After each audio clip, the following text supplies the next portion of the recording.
Dobrý deň, ahojte. Dneska to bude trošku iné video. Tí, ktorí nás sledujete, viete, že už približne rok funguje náš YouTubeový kanál. Za to vďačíme hlavne vám a dúfam, že zostanete nám verní a budete sledovať ďalšie videá v budúcom roku. A dneska sa spolu pozrieme na tých 10, ktoré sa vám najviac páčili a ktoré ste najviac pozerali. Tak poďme na to.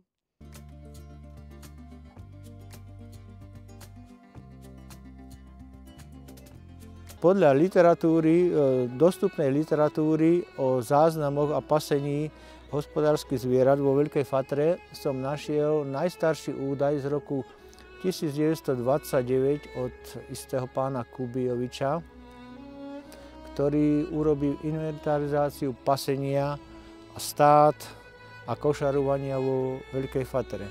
Keď som to porovnával, ja som sa snažil udržať pasenie hospodárskych zvierat, pretože v prvom rade som si uvedomoval, že Veľká Fatra má jeden obrovský fenomén a to sú hole.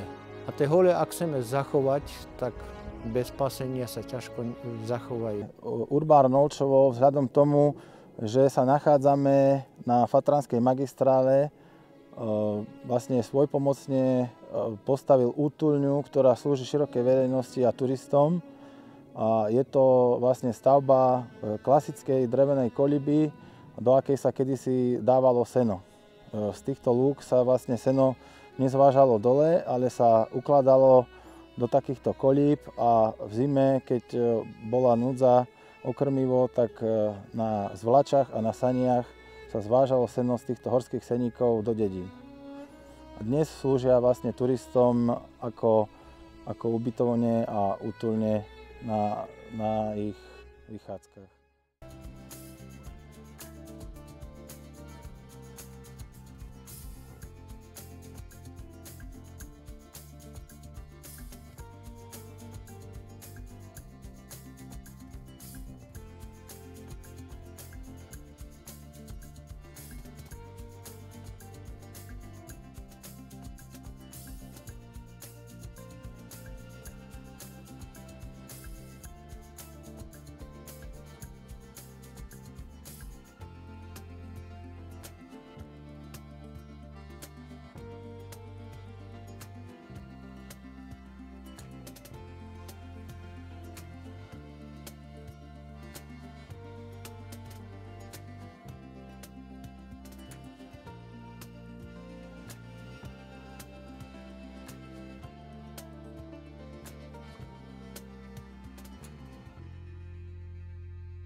Máme krásne počasie, slnečné počasie, síce trochu veterno, a tak sme sa trošku stiahli do závetria, ale trochu nás vytrápil aj terén, nakoľko ešte sú tu zvyšky snehu a terén je sem tam blatistý.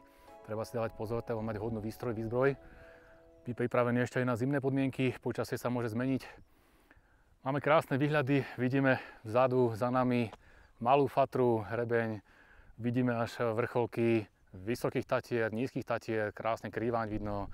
Takže naozaj veľkofatranská príroda poskytuje panoramatické výhľady do okolia a poskytuje bálzam pre dušu aj telo. Takže pozývame všetkých ľudí, aby sem prišli a aby sa tešili spolu s nami.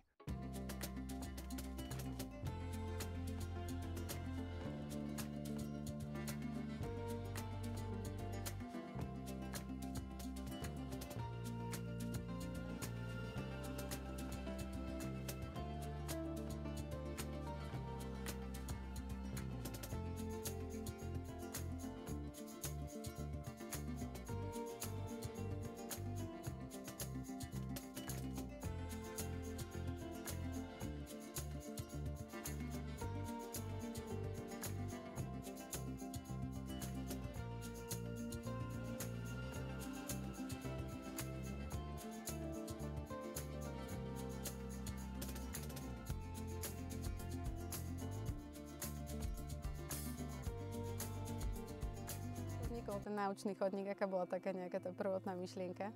Prvotná myšlienka prišla z obce a vlastne bývalý starosta pán Jaroslav Kráľ v roku 2015 to rozbehol a začalo sa budovať naučný chodník s pomoci nejakých nadácií a s pomoci Veľkej Fatry.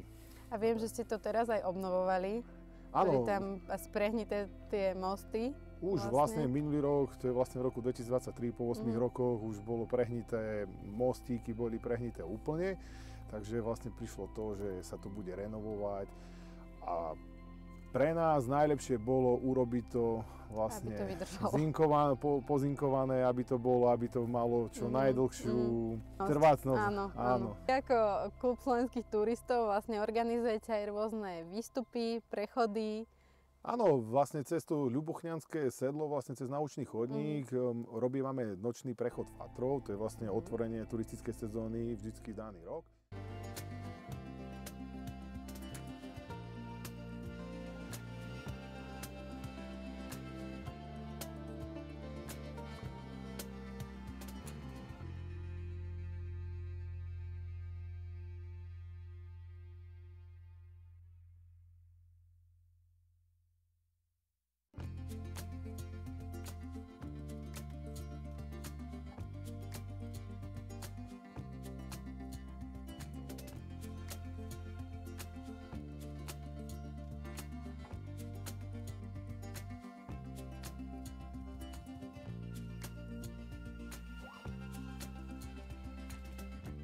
Ketová skala dostala názov podľa nedalekého hradu Sklabyňa, ktorému slúžila ako miesto popráv a zhadzovali z nej nepohodlných ľudí.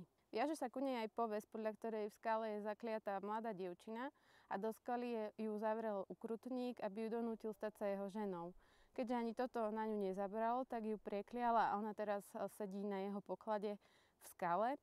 Ale raz za 100 rokov má možnosť vysloviť jedno slovo a tak sa vraj zo skaly raz za 100 rokov ozve vysloboď. Samozrejme s očakávaním, že ju vyslobodí nejaký švárny mládenec.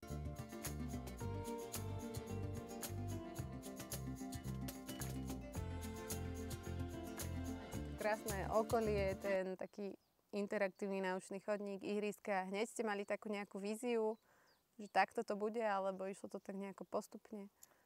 No, najprv sme sa snažili dostať do chaty, to bolo komplet zarastené, takže ešte v tom roku 2020-2021 sme vlastne museli očistiť toto okolie. No a od začiatku, ako tá myšlienka bola taká, že moja taká nejaká životná filozofia je, že kvalita života závisí od prostredia, v ktorom žijeme, tak prečo si to tu nespraviť krajšie, hej?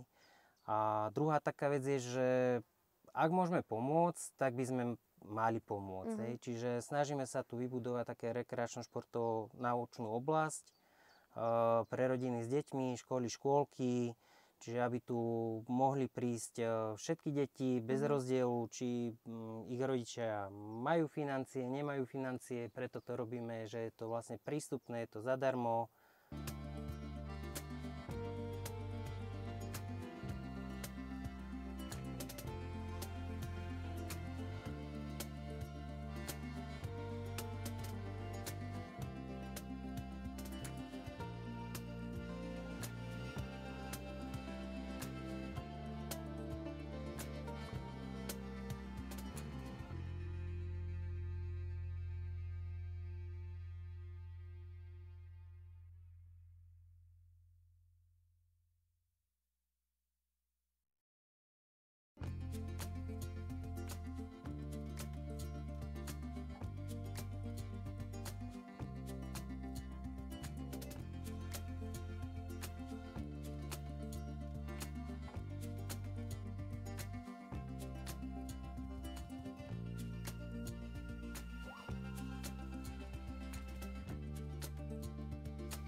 Konečne sme na vrchu Malý Lisec vo výške 1297 metrov nad morom.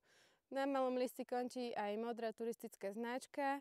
Vlastne kúsok, asi 10 minút pod vrcholom je sedlo, raz cestie, vlastne sedlo pod Malým Liscom a tam sa napája aj červená turistická značka, ktorá vedie hrebeňom Veľkej Fatry. Výhľad z Malého Lisca určite stojí za to. Kúsok pod vrcholom, idete v takým stúpaním po lúčke, odkiaľ vidíte aj na Lisec. Malý Lisec nie je až tak blízko pri Lisci, ako sa môže zdať.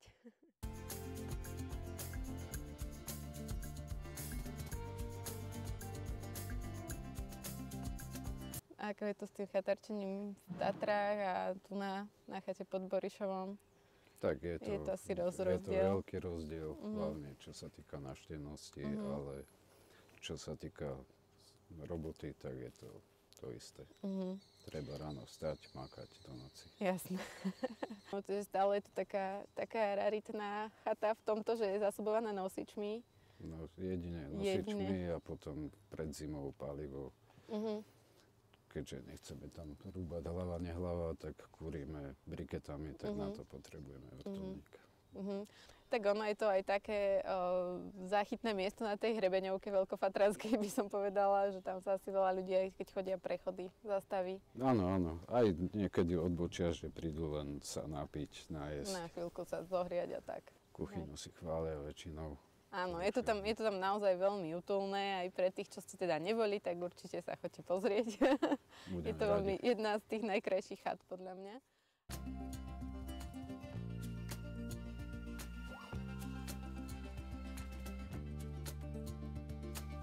Na území Slovenskej republiky sa nachádza zhruba 15 000 kilometrov turistických značených trás.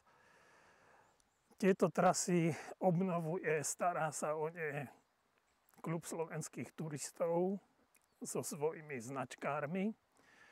Značkárov je na Slovensku zhruba tých 450. Sú združení v komisiách značenia. Fatra to je naša srdcovka. Hej. Ako povedal Igor, máme tu na tú jedinú hrebeňovku od Kopy po Krížnu, ktorú my značkujeme a je to taká divočina na niektorých miestach. Je fantastická, že keď ideme preznačiť, tak stretnete len zvieratá niekedy a poľských alebo českých turistov samostatne. Že tých turistov je tu ešte málo. Naozaj sme veľmi radi, že sem chodia, ale tu je, kto si chce oddychnúť a kto nechce zažiť masovú turistiku, tak Veľká Fatra, naša časť turčianska, je na to ako stvorená.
Nachádzame sa v takom smrekovom rozvoľnenom lese, čiže svetlo preniká aj tu na skaly.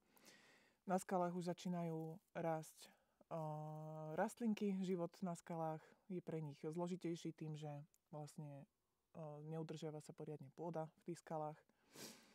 Preto majú rôzne také adaptácie na život na skalách a táto rastlinka má napríklad také dužinatejšie listy, v ktorých si drží vodu ako takú zásobáreň. Ďalšou adaptáciou na život v takom vysokohorskom prostredí, na takých chudobnejších pôdach, kde síce padajú nejaké zrážky, ale moc dlho sa v pôde neudržia, sú takéto chlopky na okvetných lístkoch, na listoch a na stonkách. Dokážu zabraňovať aj vplyvu UV žiarenia, ktoré je vlastne silnejšie v tých vyšších polohách nadmorskej výšky a takisto zadržiavajú vodu a chránia ju pred mrazom.